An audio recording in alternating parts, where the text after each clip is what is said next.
Hey, selamat datang di video saya.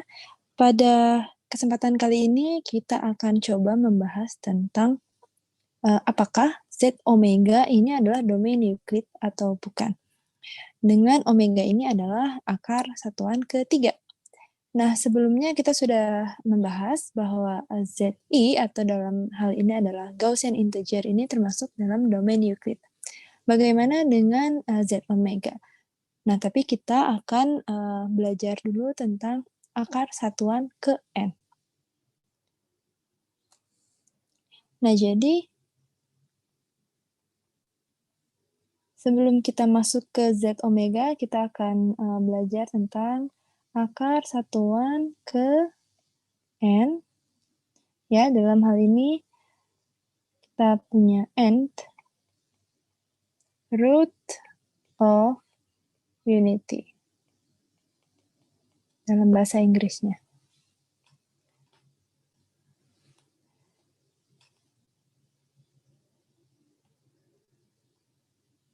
Nah, jadi apa sih yang disebut dengan akar satuan ke N?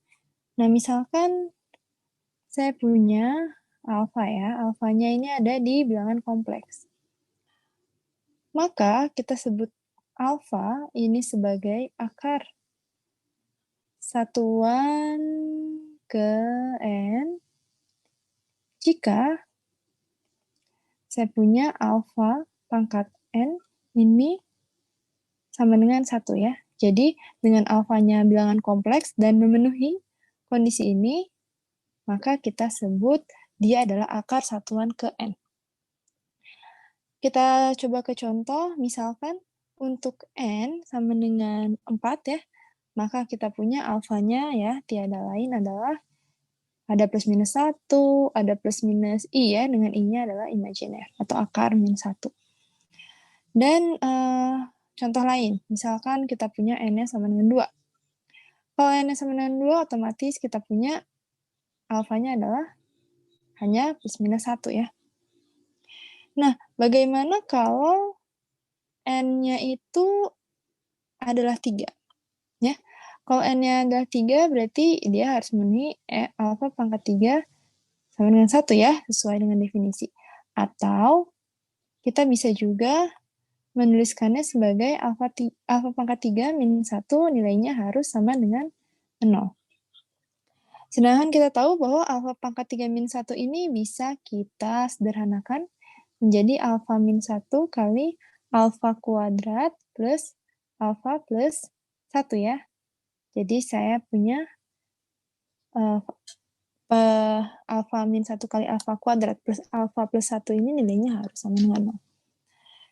Sehingga kita punya alfanya ini ya, kalau tidak 1 berarti memenuhi alfa kuadrat plus alfa plus 1-nya sama dengan 0. Nah, dalam hal ini alfanya adalah minus 1 plus minus I akar 3 per 2 ya. Nah, alfa ini yang memenuhi kondisi di sini. Nah, oleh karena itu, alfa itu tiada lain adalah 1 atau min 1 plus minus I akar 3 per 2 ya. Jadi, kalau misalkan akar satuan ketiga, ya, alfa adalah akar satuan ketiga, maka dia 1 atau min 1 plus minus akar 3i per 2. Nah, jadi di sini yang akan kita gunakan adalah si alfa untuk akar satuan ketiga. Ya, untuk mempermudah, kita sebut saja dia adalah omega gitu ya. Jadi kita gunakan simbol yang lain. Misal saya punya omega. Ini adalah akar satuan ketiga. Ya. Jadi omega pasti 1 atau min 1 plus minus akar 3i per 2. Nah, seperti pada video sebelumnya, ya kita definisikan. Kalau sebelumnya kita pakai ZI, di sini Z omega, yaitu himpunan semua bilangan A ditambah dengan B omega, di mana A sama B-nya ini adalah bilangan bulat. Nah, kita akan cek bagaimana perkalian ya pada Z omega ini ya. Jadi di sini Z omega ini apakah dia elemen-elemen ya pada Z omega ini apakah tertutup pada perkalian, maka kita cek. Misalkan saya punya dua elemen ya, dua elemen di Z omega. Sebut saja A tambah B omega dikali dengan C tambah D omega ya. Dengan ya tentunya A, B, C, D-nya ini adalah elemen bilangan bulat. Maka kita lakukan perkalian. Di sini sebenarnya yang harus diingat adalah omega itu kan dia bisa jadi nilainya adalah ini ya, nilainya adalah ini, di mana dia mengandung yang realnya atau ya bagian realnya dan bagian imajinernya ya. Jadi beda dengan ZI, kalau di Z omega, omeganya ini tidak hanya bernilai imajiner, dia juga mengandung si bilangan realnya. Nah, jadi di situ harus hati-hati. Sehingga perkalian ini tidak terlalu jelas ya, apakah benar hasil perkalian dari dua bilangan di Z omega ini akan menghasilkan elemen di Z omega juga. Nah, jadi kita harus cek itu dengan cukup hati-hati. Oke, maka di sini saya punya ini ya, tambah B, D, omega kuadrat. Nah, di sini sebenarnya selintas terlihat seperti cukup membingungkan ya, karena di sini ada omega kuadrat. Tapi ingat bahwa kita punya di sini ya, bahwa ini nih, alfa kuadrat tambah alfa plus 1 sama dengan 0 ketika alfanya adalah akar satuan ketiga. Hal ini berakibat alfa kuadratnya ya, jadi saya punya alfa kuadrat sama dengan min 1 min alfa ya. Jadi saya tinggal mengubah omega kuadratnya menjadi min 1 min omega ya. Jadi kesimpulannya adalah kita punya AC min BD tambah AD plus BC min BD omega. Di mana di sini artinya dia elemen dari Z omega. Ya, karena bisa ditulis sebagai A tambah B omega. Ya. Jadi di sini saya punya ternyata perkalian dari dua elemen di Z omega akan menghasilkan elemen di Z omega juga. Nah, hal yang cukup menarik ya dari Z omega ini adalah tentang konjugasinya. Apa itu konjugasi? Misalkan saya punya alfa sama dengan A plus IB ya, di mana dia adalah elemen bilangan kompleks, maka yang namanya konjugasi dari alfa ini adalah A min IB ya, jadi dia hanya mengganti tanda dari plus menjadi negatif di bagian imajinernya saja. Tentu dia elemen di bilangan kompleks juga. Nah, pada elemen Z omega ya, jadi misalkan saya punya gamma ya. Gamma ini saya tulis sebagai A plus B omega ya. Jadi dia elemen di Z omega, sehingga ya saya punya A sama B-nya elemen bilangan bulat. Maka si gamma konjugatnya ini sebenarnya bisa kita tulis sebagai A tambah B omega bar atau konjugasi omeganya, dan ini sebenarnya tiada lain adalah A tambah B omega kuadrat, karena ternyata ya silahkan Anda cek bahwa omega konjugatnya ini sama dengan omega kuadrat ya. Nah, jadi ini sangat membantu sehingga kita punya ini dan, alhasil karena omega kuadratnya sama dengan -1 minus omega, saya punya di sini langsung saja min B omega. Di mana di sini jelas bahwa dia elemen dari Z omega juga. Ya. Nah, jadi kita punya sifat ini. Oke. Nah, berikutnya kita sebenarnya ada satu lagi tapi mungkin bisa untuk latihan ya. Nah, jadi oke. Nah, jadi kita sudah cukup siap untuk membuktikan bahwa Z omega dengan omeganya adalah akar satuan ke N ini adalah domain Euclid. Di sini saya tuliskan kembali yang kita maksud dengan domain Euclid ya, sesuai dengan bab 1.2 ya, bahwa jika kita punya R adalah domain integral atau daerah integral, maka R ini disebut sebagai domain Euclid jika terdapat ya, yang pertama adalah kita harus ingat bahwa harus memiliki lambda ya. Lambda ini memetakan R, tapi tidak termasuk nolnya, ke bilangan asli dengan elemen 0, sehingga kalau kita punya A sama B ada di R, B-nya tidak sama dengan 0, maka terdapat C sama D dengan sifat A sama dengan CP plus D, dan D-nya adalah 0 atau atau lambda D-nya kurang dari lambda B. Ya. Jadi seperti yang pada ZI kita akan menggunakan variabel alfa, beta, gamma, delta ya untuk bisa mempermudah ya. Biasanya kalau A, B, C, D itu untuk bilangan bulat ya. Jadi kita coba menggunakan alfa, beta, dan sebagainya. Tapi kita akan coba membuktikan si Z omega ini adalah domain Euclid. Bagaimana cara membuktikannya? Nah, pertama,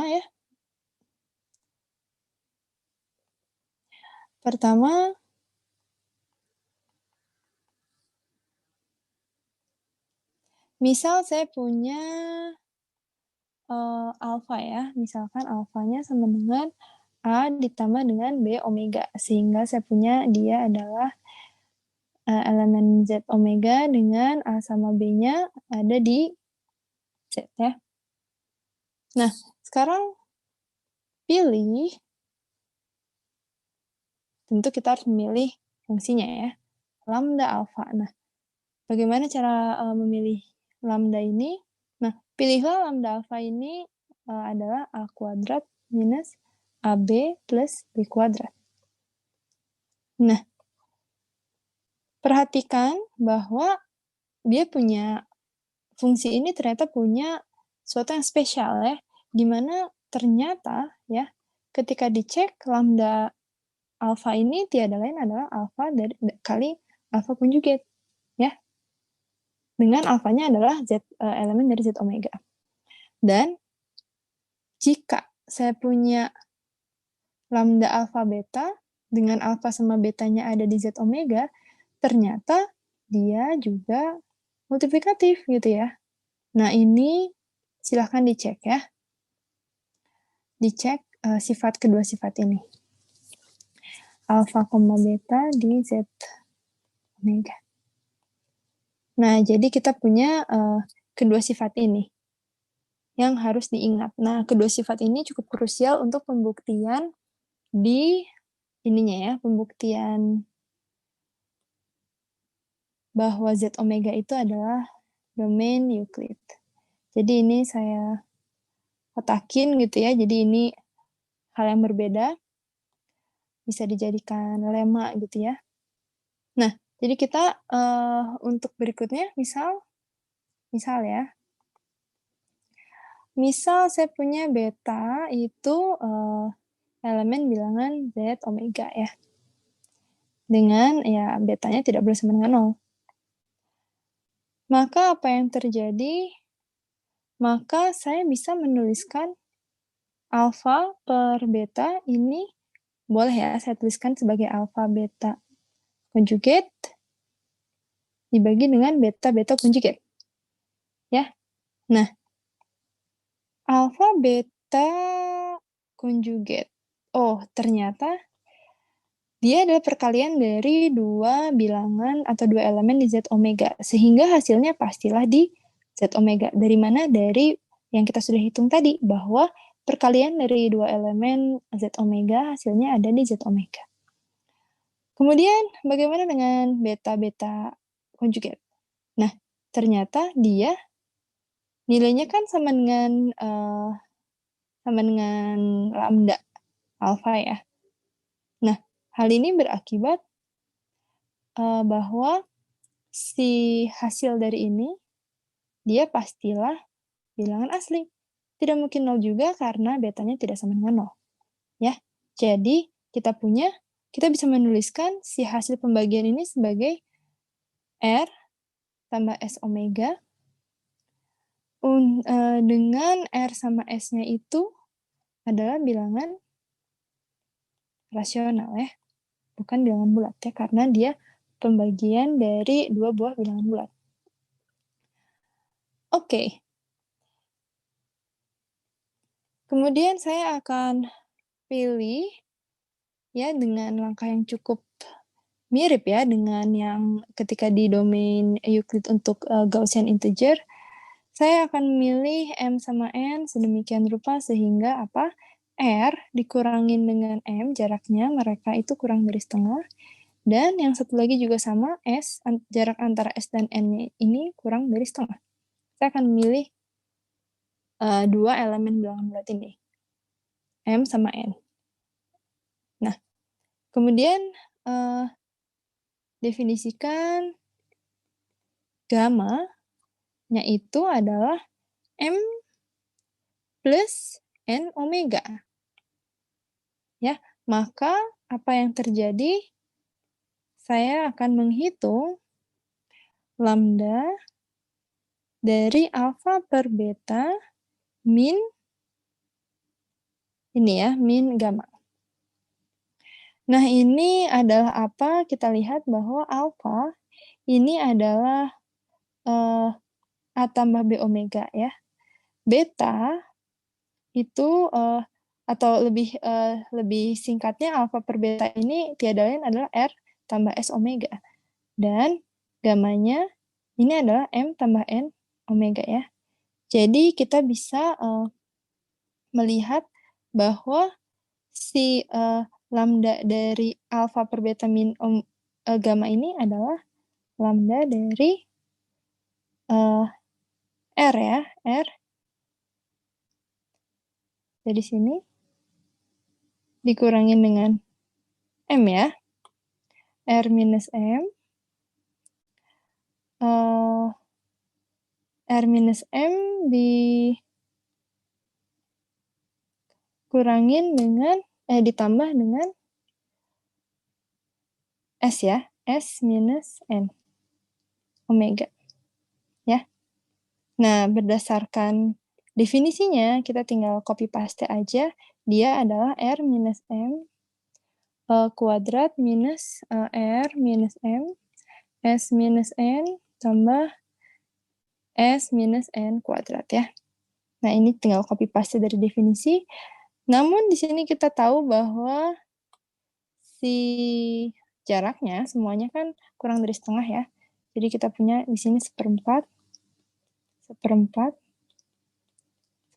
ya.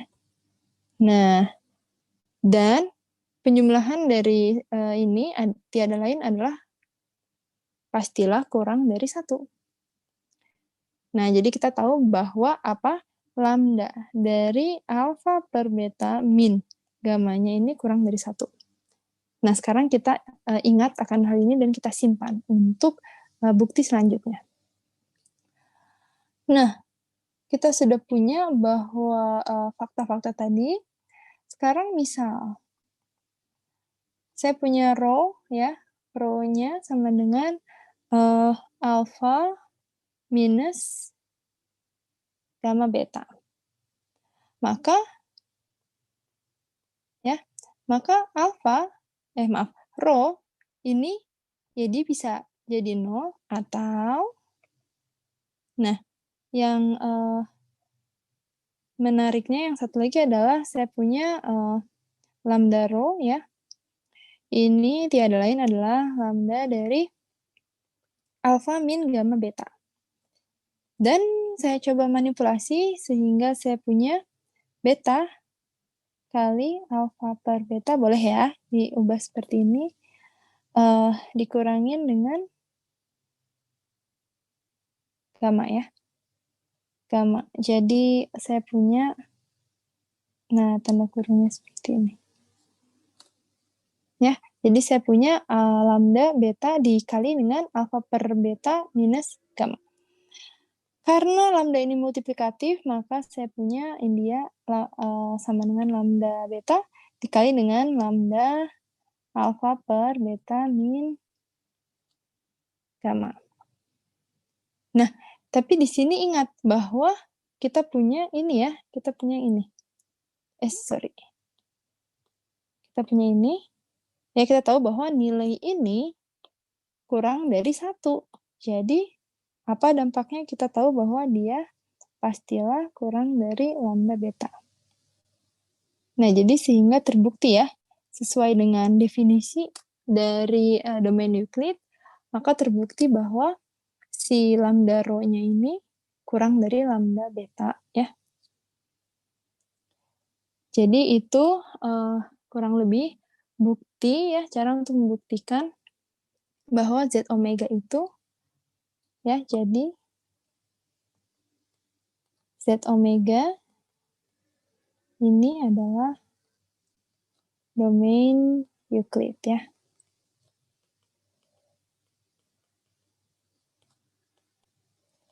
Nah, jadi sebenarnya hal yang cukup menarik ya untuk pemilihan lambdanya ya, ini adalah sifat yang ini ya, nanti bisa dicek juga untuk yang Gaussian integer, ternyata memang si fungsi lambdanya yang didefinisikan itu pun memenuhi kondisi ini ya, yang kita suka sebutnya sebagai norm. Nah, jadi bisa jadi ya, mungkin pertanyaan selanjutnya adalah, jangan-jangan kita harus memilih lambda ya, sedemikian rupa sehingga kondisi ini dipenuhi ya. Apakah itu betul atau tidak? Nah, itu yang perlu dicek ya. Dan apakah perlu sifat bahwa si lambda alfa betanya ini multiplikatif ya, sama dengan lambda alfa kali lambda beta. Apakah itu juga suatu yang perlu dipenuhi begitu ya. Nah, jadi begitu bukti yang kedua ya. Tadi bukti yang pertama adalah kita sudah membuktikan bahwa Gaussian integer atau ZI itu adalah domain Euclid, dan yang ini kita buktikan bahwa Z omega dengan omega adalah akar satuan ketiga, ini adalah domain Euclid. Nah, jadi ini ada sedikit catatan juga mengenai bab 1 ya. Jadi ini akhir dari bab 1. Nah, kita udah belajar mengenai faktorisasi tunggal ya. Jadi daerah faktorisasi tunggal atau kita sebut sebagai unique factorization domain dalam bahasa Inggrisnya, ini ternyata adalah gelanggang yang memenuhi teorema faktorisasi tunggal. Nah, Z ini ya dia adalah UFD atau ya ini ya, daerah faktorisasi tunggal. Ini pernyataan ini pertama kali ditunjukkan oleh Euclid, tapi secara implisit nih, ya. Dan dijelaskan lagi secara lebih rinci lagi oleh Gauss, ya, dalam bukunya, dalam tulisannya di Disquisitiveness Arithmetic, ya. Jadi ini diterjemahkan dalam bahasa Inggris oleh Clark, mungkin bisa diperoleh juga ya, bisa dilihat. Dan berikutnya Zermelo ini memberikan bukti yang cukup cerdas gitu ya, dengan menggunakan kontradiksi. Ya, jadi bisa jadi suatu pernyataannya itu adalah sama, tapi buktinya berbeda gitu. Karena dengan bukti yang berbeda kita bisa tahu ya pandangan lain atau sifat-sifat yang bisa jadi baru yang bisa digunakan untuk membuktikan si teorema-teorema ini. Jadi teoremanya menjadi akibat gitu ya.